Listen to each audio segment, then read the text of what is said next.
welcome back to Drive Home Reviews meets Abbott and Costello. And we're looking today at one of those pictures that I think I've gained greater appreciation for as the years have gone on. As I've mentioned previously, as we enter into the latter half of the career, actually we're not entering into it, we're deep into the latter half of Bud and Lou's film career. You know, the pictures are not as strong. I think we can just say that. They're not as strong as they were in the previous eras.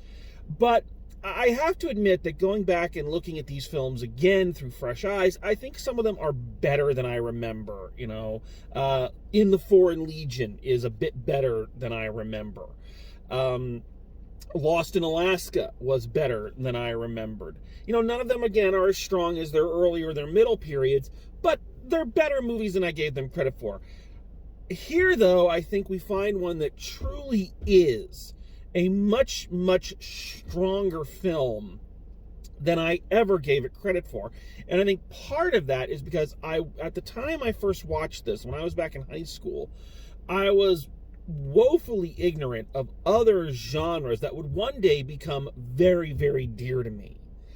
And the genre I'm speaking of is, of course, the early days of science fiction. My exposure to the early days of cinematic science fiction were pretty much based on what I'd seen on Mystery Science Theater 3000, which gave me a pretty wide net, but I was, again, young, in that cynical teenage year, when you looked at those films and just went, oh my God, these are so stupid, oh, they're so dumb, blah, blah. And it wasn't until I got older and kind of started to appreciate those movies and realize that even Mystery Science Theater wasn't hating on those movies, that they actually had a deep affection for those movies, and that's why the show was so funny. And when you view this movie, you view this entry as a straight Abbott and Costello film, I don't think it's as good as some of the others. When you judge it as a parody of early and what was going to become the trend in a lot of sci-fi films going into the 60s and 70s, so in some ways this film's very much ahead of its time, this film really works. And now that I have a stronger knowledge of that aspect of it, of those genre films, and kind of what were the trends of the 50s and what were going to be the trends going into the 60s, I think this film is a lot funnier and I can enjoy it on a much higher level. So I think I needed that time and experience to really appreciate what this movie was and what it did. So let's talk a little bit about what happens when Abbott and Costello attempt to go to Mars. One of the interesting things I found doing the research for this episode is that this was an idea that had been floating around for quite some time, like as early as, I think, 1941, when Lou was convalescing from his bout with yellow fever. As the story goes, he was visited by his comedy hero, Charlie Chaplin, and Chaplin actually said he had an idea for a movie where Abbott and Costello go to Mars. One of the earliest drafts of the script, and I kind of wish we'd gotten this one. I think this would have been a really funny version of it. One of the earliest versions of the script, the story was very different. The story in the early version was that a respected nuclear scientist or rocket scientist had been hired as a consultant by a movie studio, and they had been using his research as the basis for some of their screwball comedies. He was upset about this and decided to get his revenge by, instead of building a prop rocket, building a real one to shoot two of the studio's biggest comedians into space. So essentially, Abbott and Costello would basically have been playing themselves in this one. They did an episode like this in the original DuckTales back in the day. Don't mind that. That's my recycling. They did an episode like that of the original DuckTales back in the day, where Scrooge bought a science fiction show and told his inventor Gyro Gearloose to make the set look better, to make it look real. So he actually did it and ended up shooting Launchpad, Huey, Dewey, and Louie into space. Anyway, I digress. So that would have been an interesting story, I think. But here's the story we got. So Lou plays, I don't know quite what his job is in this one. He works in an orphanage, I believe. And while running away from a policeman, because he's always running away from a policeman, you'll notice, he hides in a truck driven by Bud that takes him to a rocket testing site. Lou is momentarily mistaken for the scientist who designed it. They realize he's not. They have to keep him on the base because the rocket's top secret. So he's working with Bud as kind of a janitor, a gopher kind of guy. And the two of them climb into the rocket and mistakenly blast off. Supposedly heading for Mars, as the title would suggest, but in actuality, they end up in Louisiana during Mardi Gras, believing themselves to be on Mars. While in Louisiana, they pick up two Damon Runyon characters. It's the only way I can describe them. One of them actually has the name of a Damon Runyon character, Harry the Horse, and his associate Muggsy, who are basically, you know, if you're looking at science fiction trends, they're basically the dark versions of Abbott and Costello. They're the lawless comedy team. And then the four of them take off, presumably to go back to the original launch site, but end up actually on Venus, where they encounter the queen of the Venus people. They first of all discover that all the Venetians, what is the term for people from Venus? All the Venetians are in fact gorgeous women, played by Miss Universe contestants, for real. And their Venetian queen suddenly, for some reason, Lou gets mistaken for the king of Venus. And, you know, there's a whole lot of shenanigans. So there's a lot going on in this. As I've mentioned previously, as a straightforward Abbott and Costello film, it doesn't work very well. But if it's an Abbott and Costello put into a very serious science fiction film of the time, what was considered serious science fiction of the time, it's actually quite brilliant. Especially when you consider the entire Venus population being nothing but gorgeous women who start to fawn over these four, I mean, the movie says it's also kind of subpar specimens of manhood.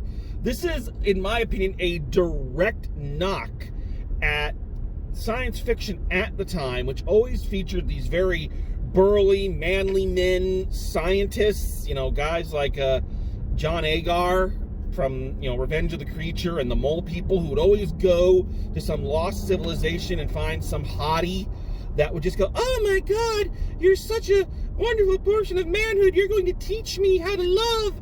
And then in later science fiction in like the 60s, they did this a lot, where these, you know, basically walking examples of toxic masculinity would blast off, land on a planet populated by all women. The women would just fawn over them, except one or two who'd be like, "No, we don't trust the men."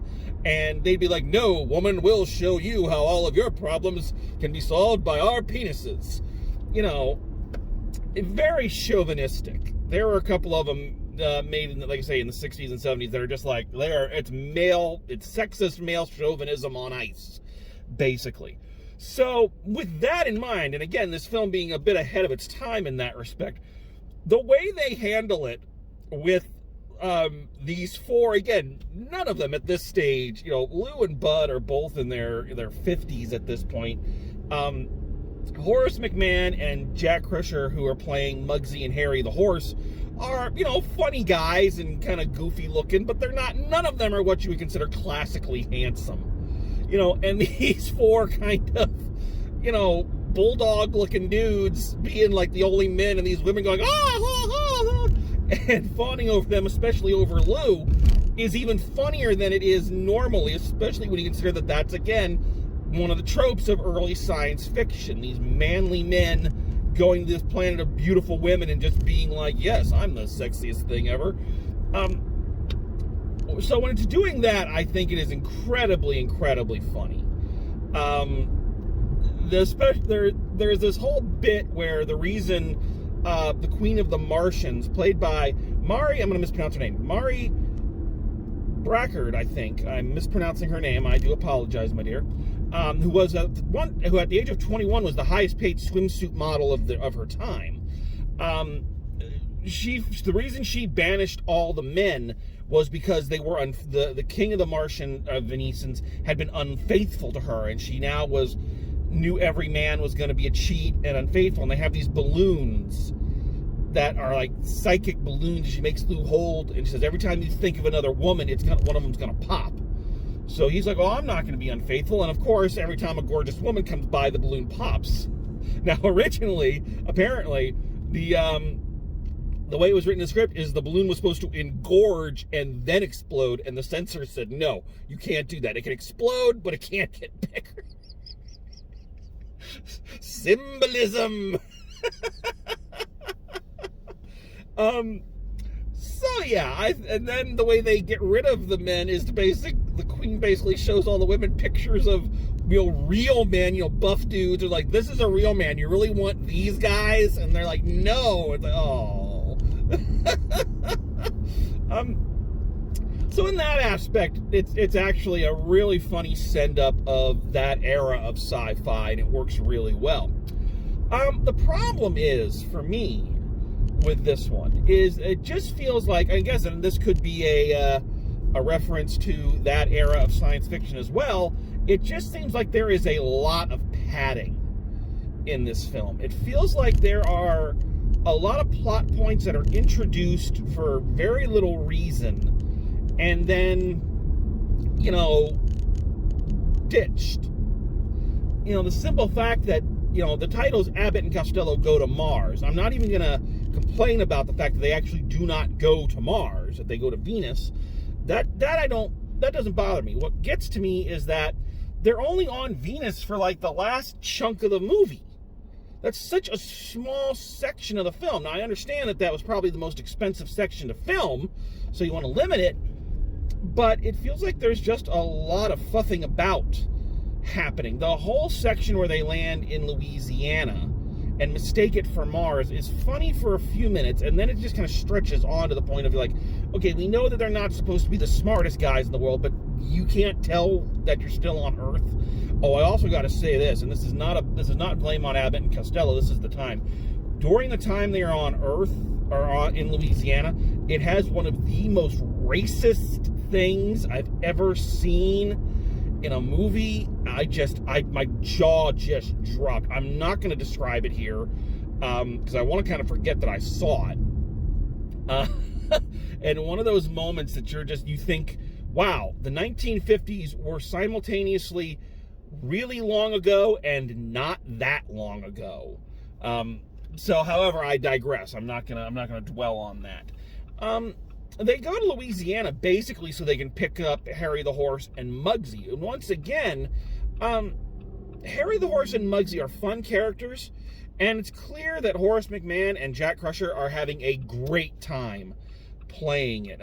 Jack Crusher, I think, particularly is really playing it up and really hamming it up. And again, they're Damon Runyon characters. They're bad guys. They're bank robbers, but they're lovable. They're almost cuddly. They're almost like the Seven Dwarves.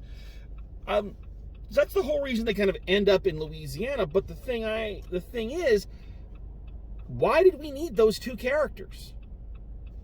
You didn't. You did not need those two characters at all. They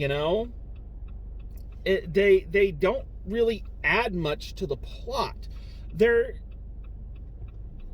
introduce a lot of plot points that don't really pay off in the long run. They discover the spaceship while Bud and Lou are out, dress in the spacesuits, and go into Louisiana and, rob some banks, so Bud and Lou are blamed for it. Okay, but that concept of them being framed and trying to prove their innocence never really comes into play. They did more of that in Lost in Alaska, and even that dropped the plot point about halfway through. But at least there it was a driving point of them trying to get this guy back so he could prove their innocence. When they get to Venus, Muggsy and Harry the Horse attempt a coup to take over and overthrow Lou as the king, but by the time they get that going, he's already being exiled by the queen for being a cheat. So it feels like, I don't know, it feels like there were other versions of the script where these guys had more to do, or they were more vital to the story than they ended up being. I personally wanted to see just more of Abbott and Costello on Venus and have them do more with the Venetians, all these gorgeous women. And I think there's much more they could have done. You know, especially, again, given the tropes of 1950s, you know, sci-fi. There could have been like a space monster they had to fight. They had to protect the girls from, you know, chauvinistic, yes, but that was a thing back then. Or, you know, they could have done like the Wistful Widow of Wagon Gap and have it like Lou was the fabled hero who was going to defeat the evil monster that's stealing all the girls, and really the queen has to come and rescue him. You know, they could have done that. I just feel like I wanted to spend more time in the really funny part, and everything else was just kind of there, you know. I will have to say that, especially considering 1950s technology, the special effects in this are quite good. You know, there's a whole sequence. This is another thing where I think it gets padded a bit too much. There's the whole sequence when they first take off in the rocket and they're flying all around New York and LA, and the rocket's flying through tunnels and over things. It's really, really well done for the time. But you can tell they're very, very proud of that spaceship flying into the Lincoln Tunnel effect, because they do it a lot. They did it quite a few. They showed you it a number of times. Like, okay, great. Which, again, at that point in history, that was probably, you know, that was a big special effect and something that looked that good. I can see why you'd want to show it to your audience a number of times. So I get that, but it just feels like the film is padded a lot. And the really funny bits don't ever really get a chance to breathe, or there was more they could have done with the science fiction setup that, for one reason or another, probably cost. If I had to make a guess, I'd probably say the cost of it, because this is definitely one of their more expensive films. Building the rocket set, you know, building the whole bottom half of the rocket for the exterior shots, the Venetian society, their vehicles, and all of that. That probably cost them a pretty penny. So because of the cost, filming, you know, in a New Orleans set was probably a lot cheaper than having to build a whole lot of other sets for them to do. That's the thing people don't understand about early days of science fiction. And, you know, why were they so goofy, and why weren't any of the big stars in it and that kind of stuff? Well, first of all, it was seen as kiddie stuff, and second of all, it was always so expensive that you didn't have the money to get the big name talent. You had to spend all that on the special effects and the sets. So, you know, there you have it. But, you know, all that being said and all that being true, I still feel like I have a much, much greater appreciation for this film than I used to. And I do think it's a lot funnier and a lot more, like I say, ahead of its time than it had really any right to be. So I'm glad I was able to rewatch this one with a more critical eye, and also with more knowledge than I had when I first viewed it, because I feel like it has a very important place, not only in the Abbott and Costello pantheon, but also in that pantheon of early days science fiction. I think it's holding kind of a mirror up to some of the tropes and some of the traditions that were being that were popular at the time, and that were going to become more popular again into the 60s and 70s.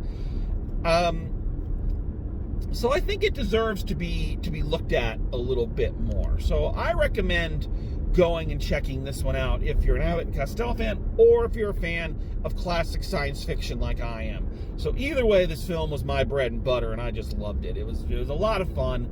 Not as strong as some of their others, but still pretty good. So that's my thoughts on Abbott and Costello Go to Mars. So when we return, Bud and Lou are once again going to be facing off with a famous cinematic monster. However, this time, not one with as strong a lineage as the ones they have tackled before, but a horror icon will return to do his second picture with the boys, as Abbott and Costello will be terrorized by Boris Karloff as Dr. Jekyll and Mr. Hyde. So thank you for joining me, and thank you for enjoying this series. And as always, drive safe, and I will see you at the movie.